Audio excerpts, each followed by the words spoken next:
Okay. I look taller than you again. I know, dude. It's like my posture no, is I too think good. your posture is. So I just got.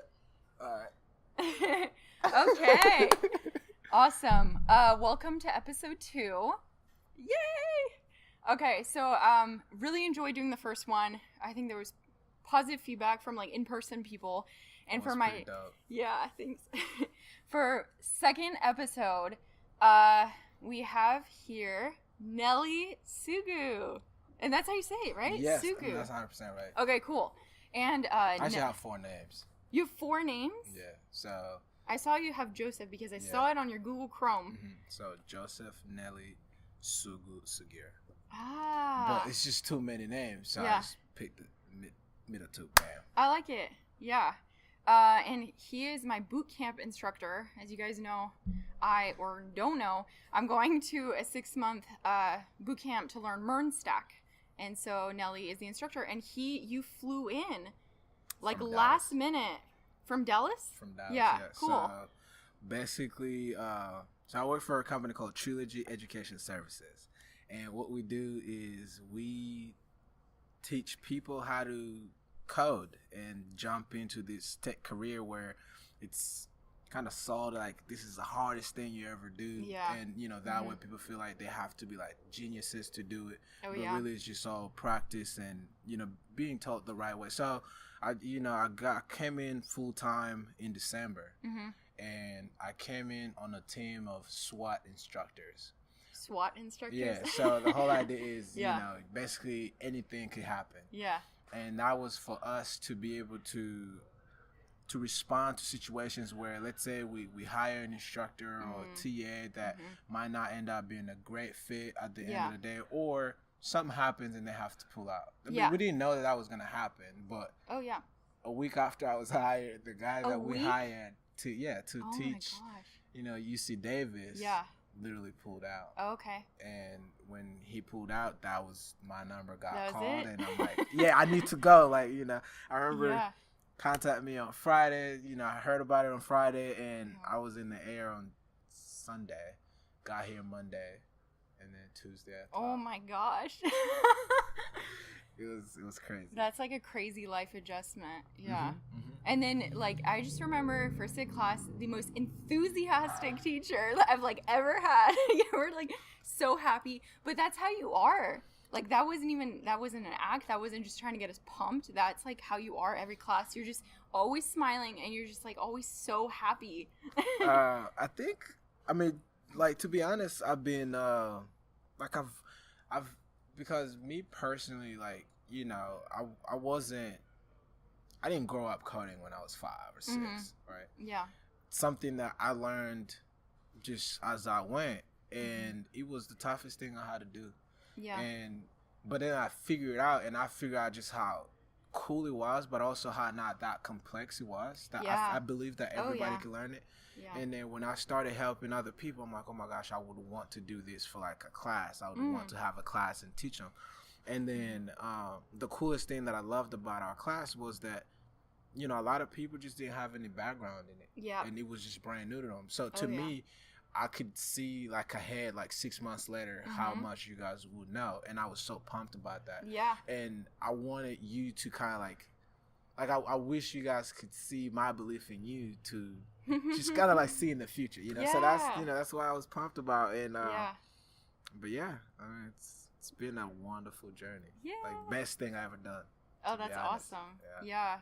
And you said, you mentioned to me before that you were nervous for the first week, but it did not look it. I mean, I was. Okay, so. Yeah. Okay, because I was on the plane, and of course, like, I remember my boss was like, and they're like, I think you gotta go to Sacramento. I'm like, let's go. Like, like, this is what I've been waiting for, right? Yeah. And on the plane, I was like, yo, this is the most cool thing. Like, I'm about to go to Sacramento. Like, but then it hit me, like, shit, man. I have to teach these people, but what if there's some stuff I don't know? Yeah. Like, how do I I'm supposed to how do you know. address that? Yeah, how do I address that? What if they ask something I don't know? Yeah. But then, on the same plan, I was kind of like, okay, so what am I trying to teach them, though? Because I don't think I know everything there is to know about web development. Yeah. And I don't think there's anybody that knows everything there is to know. And I understand that, everybody has different interests, and there's some things that you'd be interested in that I've never done. Yeah. Yeah. And I started just realizing, just kind of internalizing what I wanted you to get out of this, which is learn how to learn. Yeah, and you've repeated that throughout the class. Yeah. And be able to rely on ourselves in the future. Yeah. And I felt like it would be fake for me to tell you that I'm teaching you how to learn if I can't learn. Mm-hmm. So if you ask me something that I don't know, first thing I would tell you I don't know. Yeah. And then I would tell you how I would figure out, how I would find out, to kind of demonstrate literally that I don't have to know it. I just kind of have to know how to go find it. How to be resourceful. Yeah, absolutely. And those are the principles of coding, really. How resourceful can you be? So I remember the first week I was still dealing with, that, that ego. You know what I'm saying? Because, you kind of in front of these people and this is your class, whatever. But I started realizing, dude, this does not make me so-and-so. I'm still Nelly. There's, I didn't want to ever feel like there is an ego because it can be easily, the ego can jump in where, somebody says something, or even the TA, Jordan, or, because they're great dudes and they know so much more, where if they say something, I could take that as a personal, hey, are you trying to correct me? But, to me, I wanted to focus on, I want to make this experience good for you, to give you as much as possible, and if I can give you that and somebody else can give you that, then please as a team effort. So that the TAs and the instructor are working in coordination, and they're accepting of, I don't know this part, someone's a little stronger than me at this, so so that's something that I honestly had to intentionally put in myself. So that that first week, that and I've actually, interesting enough, I'm horrible at public speaking. Really? No, you're not. Yeah.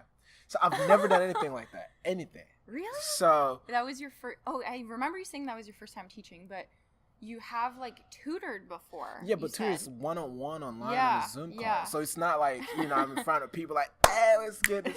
But what I found out that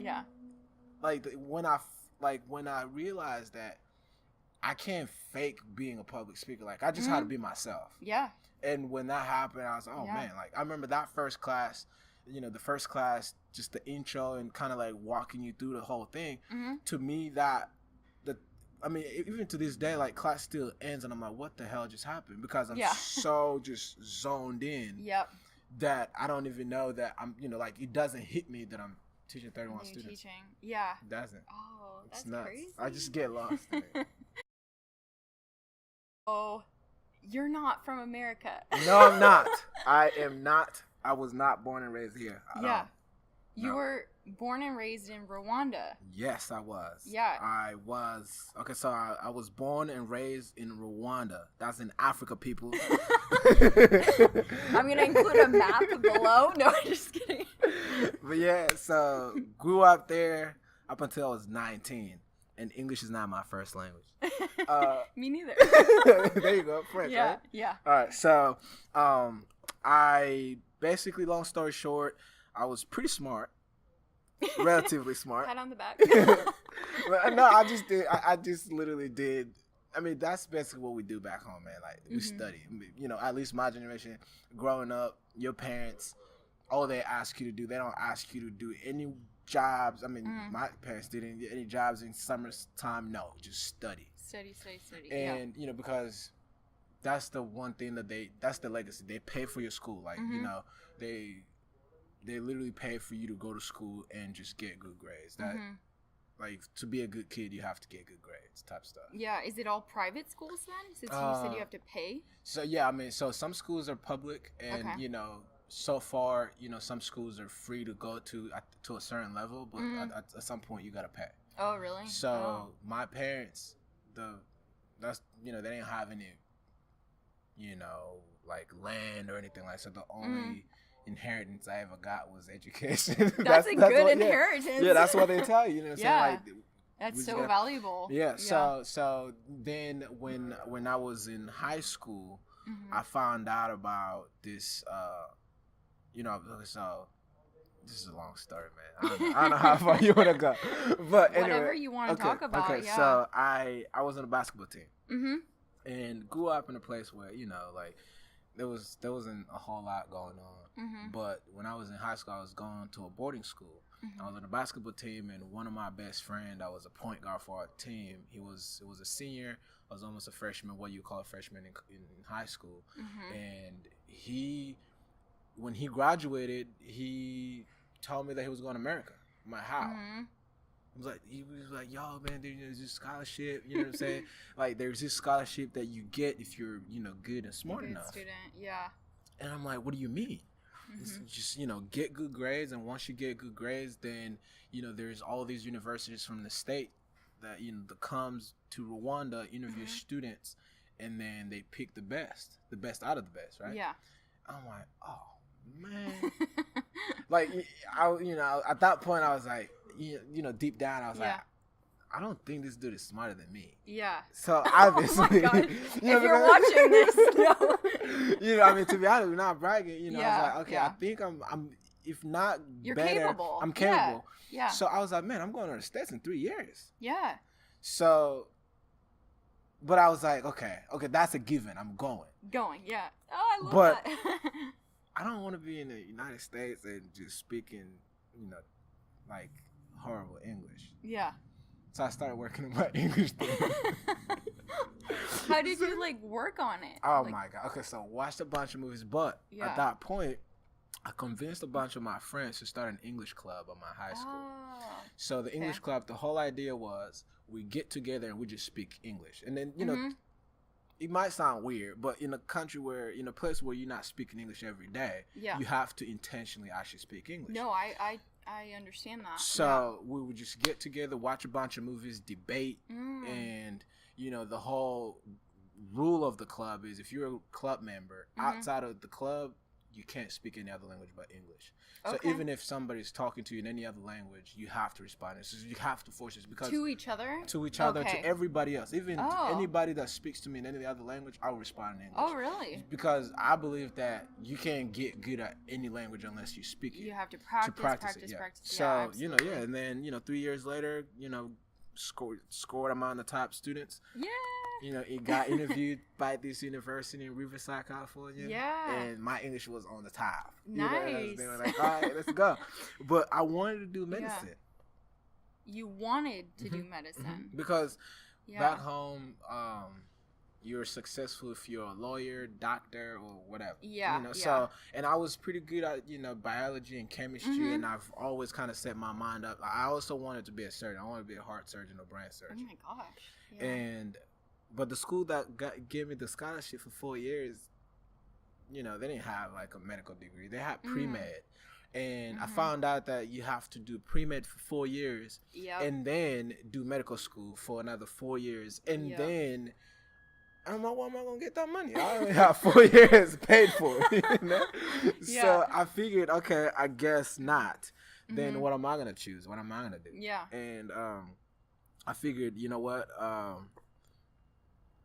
What else? What else could we do? And they said, there was electrical and computer engineering and stuff like that. And I remember back then when I was in Rwanda, of course, we had limited exposure to internet, to computers. Yeah. So to access a computer, I didn't grow up with a computer, or the internet. So I remember to access the internet, my father would take us to a cyber cafe.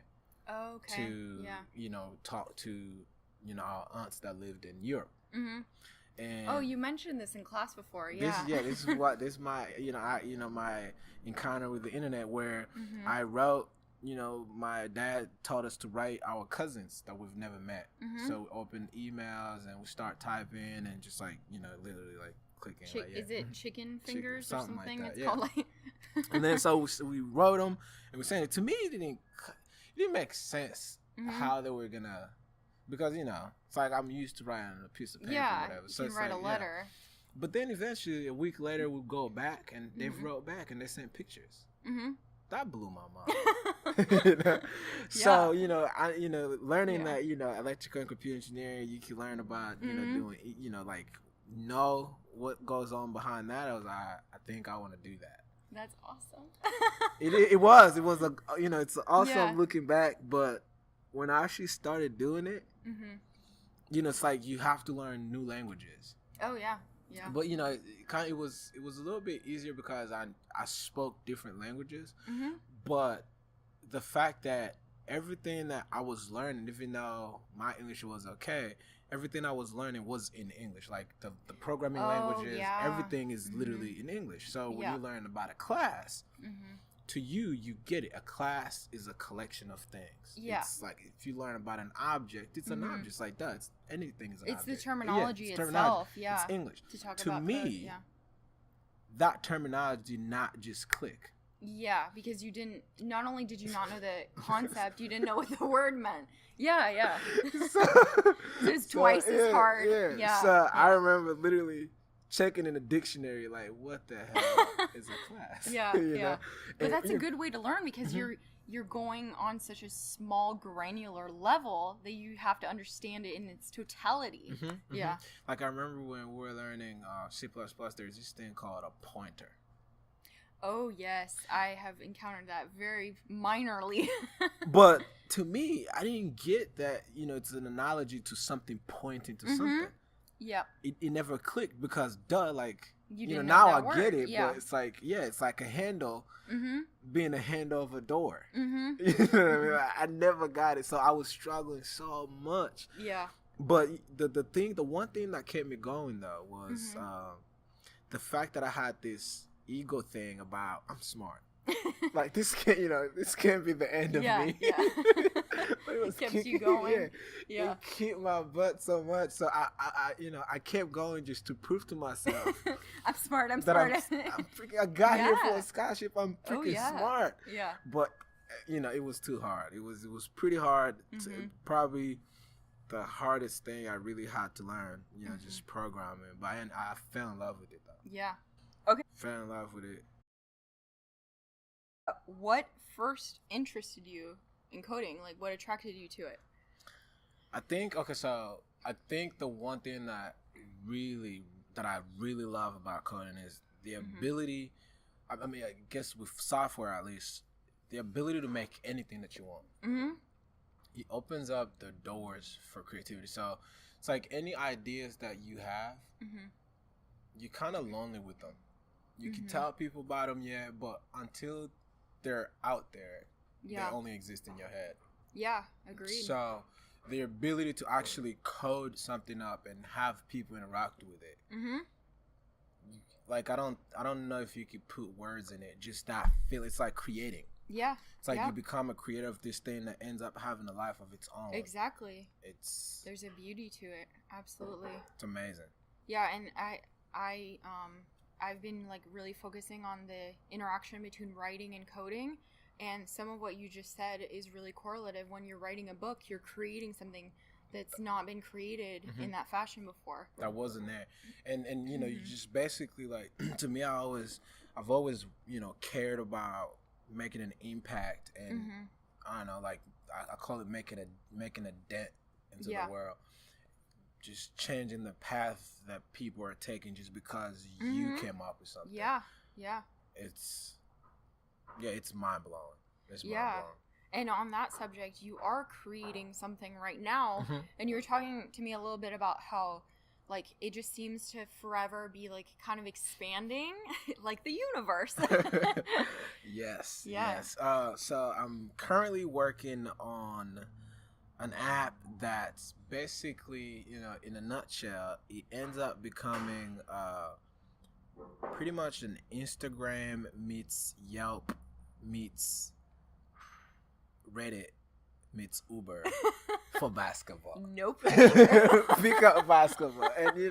And it keeps getting, kind of more complex and I'm kind of really just focusing on simplifying it as much as I can. And, just going off of the very simplest thing that I can do to see what people think about it. Yeah. And the motivation behind it was just me being stuck and not having anybody to play with. because I moved a lot. Moved from California to New England, from New England to Dallas, from Dallas to Sacramento. Yeah. And every single time I go to these places, I don't have family there. I don't know people there. So most of the time, I just meet people on the basketball field. And there's some people that came out and pretty much try to solve the same problem. But my belief is that a lot of people just thought technology out of problem, where it's like, oh yeah, technology can solve this, but the taking into consideration how people actually use it or how they perceive it. That's something that I was into the same field where I was just, this would be cool, and then the more complex the better, because like the engineer in me, it's like if I get 3-4 screens, it's like this stuff is complex. What do you expect? It looks cool. Exactly. Yeah. It's like literally when I first made it, I'm trying to show people things like course that are around them, and my best way of doing it, second you pull up the app, you see a globe of the world. Because to me, I'm trying to get across the fact that the world is your playground. So you see this globe, and and the cool thing actually is it's not intuitive how you can do that, because usually you see a map that's flat. Yeah. But the reason is because they're zoomed in, not close. If you take the zoom out enough, the globe starts forming up. Yep. So literally you have a globe like this, you can just spin it. To me, that was cool as hell. and then you have a bunch of pins on it. Yeah. But then you have to click on the pin, and the pin will kind of show you what chord it is, and you kind of click on that pin, and then you go to a page that shows you everything. But that's like 5 clicks. Yeah. A lot of steps. And you couldn't tell me, you can't convince me that one wasn't cool enough. The people didn't need the glove. And was it every time they clicked onto the app that it every started time, as a globe? Yeah, not just the first time. No, every single time you open the app, you gotta see the glove. Playground. They're like, enough already. Yeah, I know the world is my playground. So it really took, and how to take my ego out of it and say, okay. What am I trying to accomplish? What am I trying to get? And then you can imagine those are new things that they have to learn. The new interface that they have to learn, which most people won't even try. And it was hurtful. I showed it to people, and I was super pumped about it. And they'll look at it. Some of them who are my friends, yo, this is cool, but I know they were lying. But people that didn't have any emotional investment, they were like, what does he do? Yeah. Were they coders themselves? No. So maybe they didn't understand how. No, but see, that's the thing. I don't want people to know what goes into it. Okay. I want people to just take it and know what it does. And use it. Yes. And the interface to be friendly enough for them to just pick it up. It's simple and user friendly. Just like you don't gotta know nothing. You just see it, you know what it does, and you can pick it up and use it. Yeah. So that's it took me a while to figure out that I need to do that. Yeah. So that's where I really revamped it. So what I'm doing right now, I'm about to get it ready, and the goal is when I finish this class in July, I'm gonna do a road trip. Ooh. Where I'll go from Sacramento to LA to San Diego to Denver, and then Austin, Houston, and then Dallas.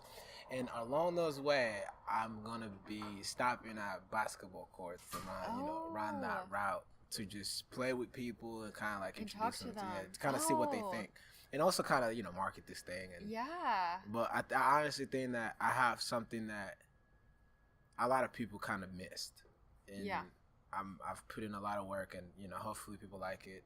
That's great. Become super famous, and then you tell people like, I interviewed Nelly when he was nothing. Point of pride on my LinkedIn, interviewed Nelly. Yeah, it's like, Nelly? Yeah, like the billionaire? Yeah, like, I interviewed him when he was like, he ate a veggie burger.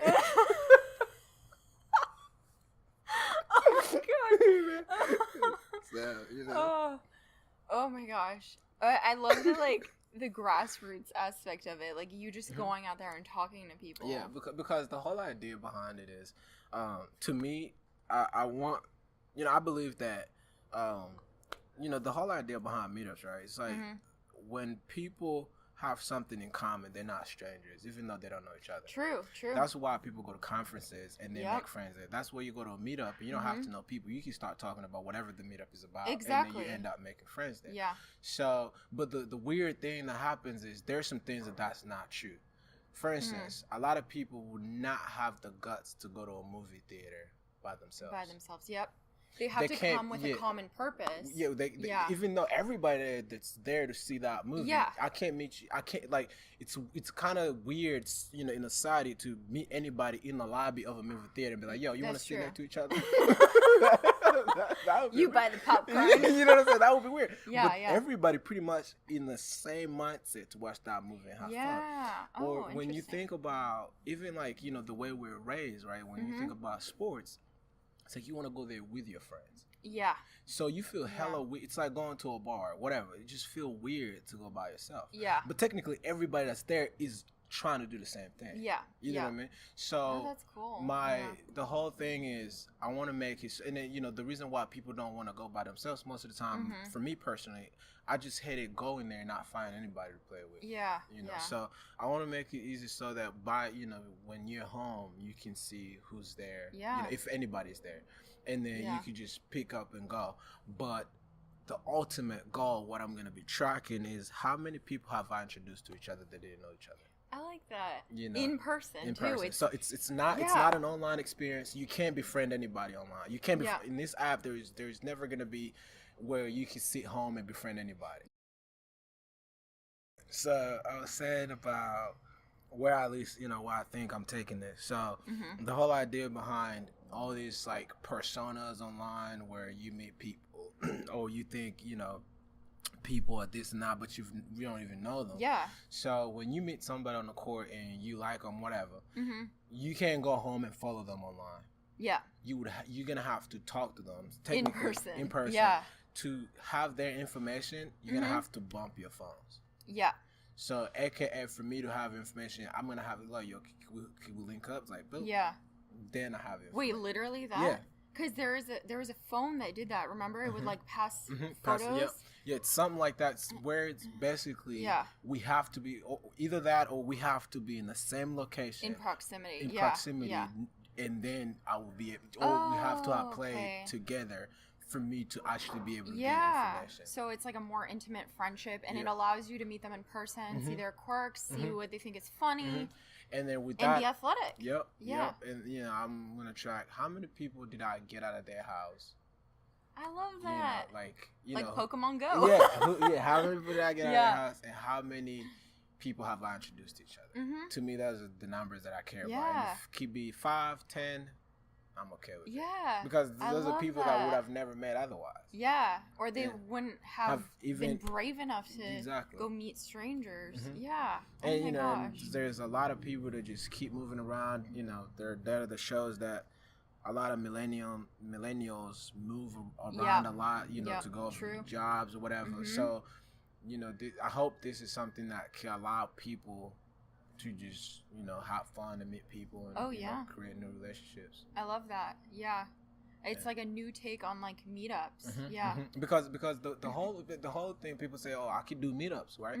But meetup has this commitment thing to it where you go to a meetup, like it kind of feels horrible to go to a meetup once because these are people that are growing a community where it's, you know, I'm part of this, you know, JavaScript coding meetup, so you kind of go there often, and when you miss it, you kind of feel like, you know what I'm saying? You're right. So if you're only a nomad in the area for a while, you kind of start feeling like, okay, I'm going to meet up in Sacramento, in San Francisco, in LA, wherever I am. Yeah.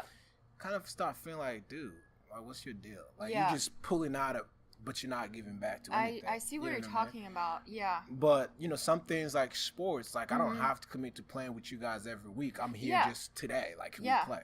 Let's have fun. Like right now. And then I tomorrow I don't know where I'll be. Yeah. And I want to be able to be in LA and just find people to play with. Exactly. And you're traveling. Yeah. You're on a business trip. You can go play. Feeling stressed. You're in a weird city you've never been to before. Go play basketball. I love that. I mean, it's taken me a while, but finally it's working. I'm just, you know, working final details. Yeah. But That's so cool. So that's why, it's 90% really like when I'm not teaching and Yeah. I'm not working, that's all I'm working on. Yeah, that's so cool. Do you have anyone helping you, or is it just you? Just me right now. Oh my gosh. The billionaire speaks. Hey, man. Hey. I'm speaking into truth. That's awesome. Yeah. What else? Can I leave the information for your app? Yeah, so currently it's broken. So if anybody So currently, but okay, Yeah. hopefully by the time all right, so if you probably tomorrow it probably will be up. Okay, yeah. But right now it's freaking broken. You go there, it's just like under construction, under maintenance right now.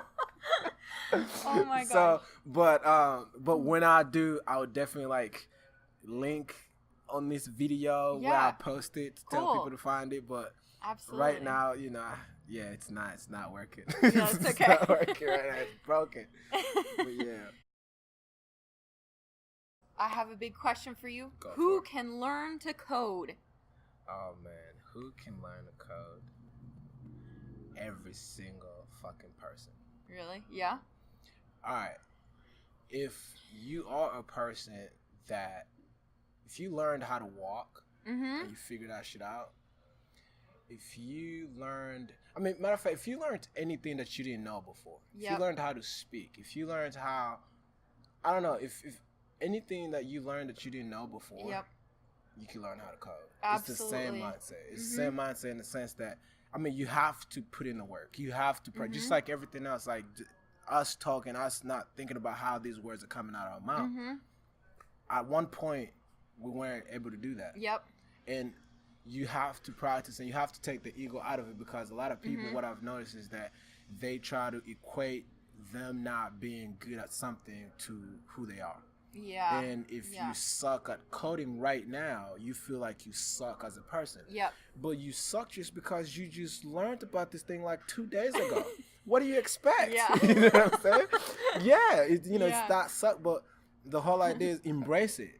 Like, I just realize how much you don't know and just put in. You know what I mean? Yeah. And like, if you have a mindset of like, really just practice it makes perfect. That's it. I believe that every single person, like especially people that grew up on phones and computers, like you're already halfway in. You text every single day. You use social media every day. There's nothing that you know that you don't look up on Google. So you're already interacting with technology. The only thing is that what's going on behind the scenes. Exactly. So and like you already know that. Now I take it from somebody that just never had that. Yeah. If I could learn this stuff with like like I didn't grow up with no smartphone. Like I remember I had when I was I think 19, before everybody, when you about to go to America, you're a big deal, right? So I got a Samsung, right? Samsung, but the flip one. Yeah. And I had a bunch of music on it, but it was no smartphone. Yeah. So that's the closest thing I came to interacting with technology on a daily basis. Yeah. And the email and just like. But you interact with Facebook, all these things on a daily basis. So pretty much like 30% of coding already. Yeah. It's just kind of pulling things out like, oh, okay, this is what's going on. But everybody, anybody that is willing can learn coding. Awesome. I believe that. Totally agree with you. 100%. Yeah. And with all the technology you encounter, you're also kind of like subconsciously learning how things are organized, like UI wise. Like, oh, I should put a sign up button here instead of here. Like you understand the hierarchy of the page. And to be honest, I think even people that the older they get, or they've experienced so much in life, and they feel like, oh my gosh, I should have learned coding when I was younger because I don't think I could get it now. Yeah. And they count their not having experience in coding as a negative. But it's actually a positive. Because when you learn coding or programming or web development with another background, Yeah. That makes you unique. Yep. And you have things to relate it to, and you can already see problems that you can solve because you've went through a whole lot in life. Yeah. And you've seen things that you don't like, things that didn't look great, things that didn't work right. But if you're just learning it at a young age, you don't have so much to compare it to. Yeah. Yeah, your mind is fresh and you can pick up things faster, but you can't relate it to anything. Yeah. But when you have a whole lot of experience in life, it's actually easier to relate it to stuff and actually see how you can use it to apply it. So what are some resources that they can use? All right. And don't just plug Trilogy. Yeah, I mean, definitely. It depends. Like, I think you said it right in your other video when you were kind of like talking about your experience in bootcamp. I think a bunch of people are on different levels, and a bunch of people learn differently. Yeah.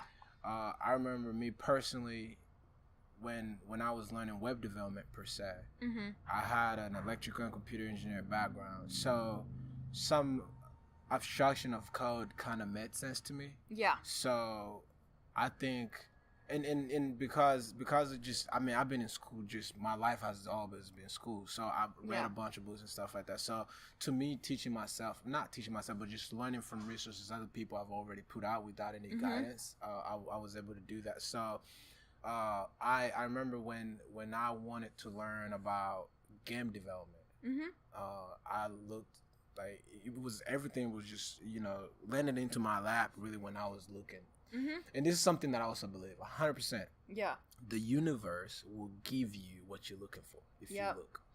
I remember I was obsessing over app development and game development. Yeah. And I happened to know a guy that had just made his own app of a game that he grew up playing.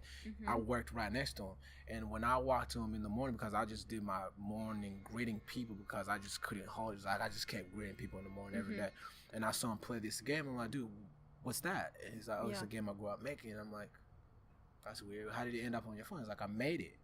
I'm like, get out of here. I'm like, how did you do it? So he gave me a resource, which was Unity Engine. Unity Engine. Yes. Okay. So it's basically this. They have everything that you need with, making sprites, moving things, touching, all that. So you code your game's logic, and the interaction is kind of like it comes out of the box for them. So you can use JavaScript, you can use, I didn't know so much JavaScript then, I used C#, but literally you just code how your sprites are going to behave and how the interactions happen, and they give you this big box that gives you all the physics engine, everything. So that's my first app that I made. It was a game. It was a card game. Oh, did you put it on a phone? It's on the Apple Store. What? It's played by thousands of people every day. What? Around the world. That's amazing. Do you want me to put that in the description too? Yeah. That's awesome. So that's how I first learned. Oh and to me, that's what lit the light bulb in my head. Wow. Like, I had chills. Yeah. Like, you imagine, I mean, you get it. When you there's something to make an app on the web and whatever, and there's actually something to put on the phone, because to me, I've always been wondering, like, how in the world do these things end up on our phones? So I put one on there, and I made it, and I put it up, and it just works. I couldn't believe it, right? Wow. So, and then from there, I was like, okay, where else can I get information? So I started, I went to Udemy. On Udemy, I've basically learned web development. Oh, really? That's where I learned web Did you development. do any Colt Steel courses? Yes. Love Colt that guy. Steel, yeah. The web development bootcamp. Yep. The way he teaches, I think that's who I try to emulate a little bit. He's incredible. And, there's Colt Steel. There is I can't remember. Like, another guy. There's just 3 guys that I love the most, and literally every day they drop anything. Like, I don't, like, even when I don't have time to learn it, I just buy it just because I don't know when I'm needed. Oh yeah. And so Udemy, and then I remember finding out FREECODECAMP when I was kind of like still playing around with things. Yep. And just going there and doing the activities. It was great because it was interactive. And you could pause and do it as you had time. Yeah. But the Udemy part, the thing that I loved about it and the way I went about it, and every single time that you're trying to learn something that's basically being given to you, but it's not interactive, I would watch a video and pause it. Yep. And then go code. Absolutely. And then where I don't get, I will rewind back and then kind of look at the solution and stuff like that. So, Yeah. you know, because it's not like a video where you watch, you know, you have to actually do it. It is interactive, even though it's not like interactive as you think it is. Yes. But you really won't learn unless you're pausing and then you're yes, writing it out. Yes, you can't just watch a movie and Exactly. think that you know, it's going to sink in. You have to do it. And you won't like remember even how to do it. Exactly. Well, some people with like photographic memory maybe. Right. And then the cool thing that you start realizing, the more you practice, then you don't need to, you know, to type out a lot of stuff. So for me, like I remember when I was learning React Native, I just watched the thing on you know, I was traveling, I watched the React Native course. I'm like, oh, okay, I get the concept. Yeah. You know, because you kind of have a background, what you know, you start realizing patterns. Oh, yeah. So I just see a course that I like, I see what they're doing, and I just buy it, and whenever I get time and just, you know, learn. So, yeah, I would say Udemy, and just, yeah, I mean, man, I can't tell you how many times I've used Stack Overflow. Stack Overflow, yeah. But, you know, pretty much, you know, to get started, you know, yeah, I'll say FREECODECAMP. If you're just starting out and you really want to know why you should learn web development, there's this video that I fell in love with. You know, I think it was the packet story, how the internet works. Oh, I think you showed that to us. That blew my mind. When I first watched it, just like how, just like everything that goes in. Yeah. Like once you see that video, like I couldn't stop saying that I want to know it to the granular level, how that stuff happens. It's just amazing. Yeah. And that was the motivation for me to just keep going, to just keep learning more about this kind of stuff. You're just like so excited about it, and it's like it's all the time. Like, how do you stay so happy and motivated? Okay. To be honest, man, I think, I don't know, like, that's an interesting question. I don't know. I'm always happy. Yeah. I don't know. This just naturally me. I don't know. But, you know, but to be honest, man, like, I feel like there's just so much about life that's good.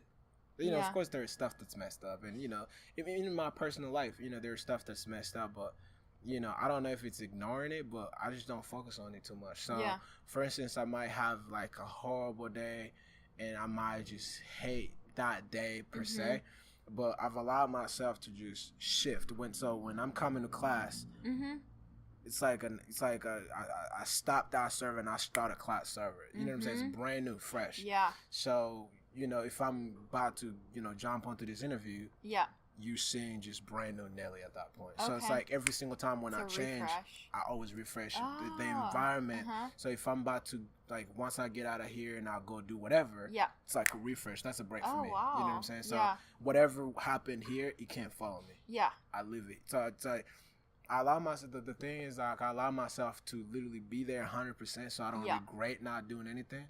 So when I leave, it's done.